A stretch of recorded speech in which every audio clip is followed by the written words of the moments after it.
ਜਿੱਥੇ ਇੱਕ ਪਾਸੇ ਨਵੇਂ ਖੇਤੀਬਾੜੀ ਕਾਨੂੰਨਾਂ ਨੂੰ ਲੈ ਕੇ ਪੂਰੇ ਮੁਲਕ ਤੋਂ ਕਿਸਾਨ ਜਥੇਬੰਦੀਆਂ ਨੇ ਦਿੱਲੀ ਘੇਰੀ ਹੋਈ ਹੈ, ਉੱਥੇ ਹੀ ਪ੍ਰਧਾਨ ਮੰਤਰੀ ਨਰਿੰਦਰ ਮੋਦੀ ਨੇ ਇੱਕ ਵਾਰ ਫਿਰ ਤੋਂ ਇਹਨਾਂ ਕਾਨੂੰਨਾਂ ਨੂੰ ਕਿਸਾਨ ਹਿਤੈਸ਼ੀ ਦੱਸਿਆ ਹੈ। ਪ੍ਰਧਾਨ ਮੰਤਰੀ ਦਾ ਕਹਿਣਾ ਹੈ ਕਿ ਇਹਨਾਂ ਖੇਤੀਬਾੜੀ ਕਾਨੂੰਨਾਂ ਨਾਲ ਕਿਸਾਨਾਂ ਨੂੰ ਸਿਰਫ ਫਾਇਦਾ ਹੀ ਹੋਵੇਗਾ ਤੇ ਨਾਲ ਹੀ ਉਹਨਾਂ ਨੇ ਵਿਰੋਧੀਆਂ ਤੇ ਕਿਸਾਨਾਂ ਨੂੰ ਭੜਕਾਉਣ ਦੇ ਆਰੋਪ ਵੀ ਲਗਾਏ ਨੇ। आज देश पूछ रहा है कि ऐसी ही आजादी अनाज और दाल पैदा करने वाले छोटे और सीमांत किसानों को क्यों नहीं मिलनी चाहिए। साथियों, हाल में हुए कृषि सुधारों की मांग बरसों से की जा रही थी।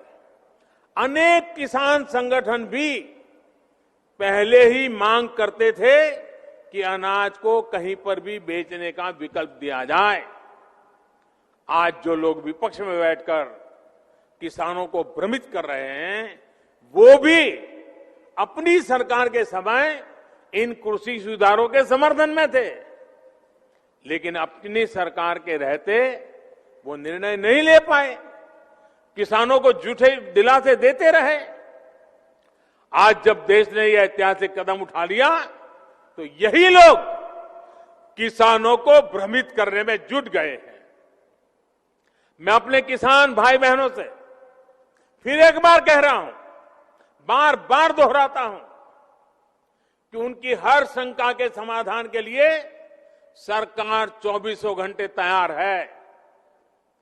किसानों का हित पहले दिन से हमारी सरकार की सर्वोच्च प्राथमिकताओं में से एक रहा है।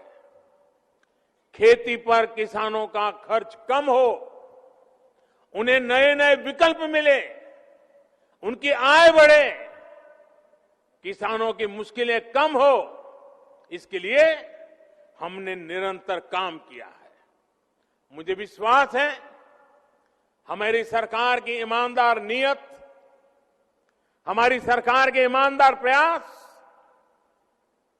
और जिसको करीब करीब पूरे देश ने आशीर्वाद दिए हैं, देश के हर कोने के किसानों ने आशीर्वाद दिए हैं,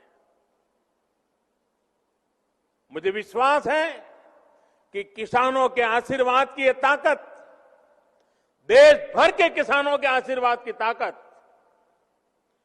जो भ्रम फैलाने वाले लोग हैं, जो राजनीति करने पर तुले हुए लोग हैं, जो किसानों के कंधे पर बंदूकें फोड़ रहे हैं,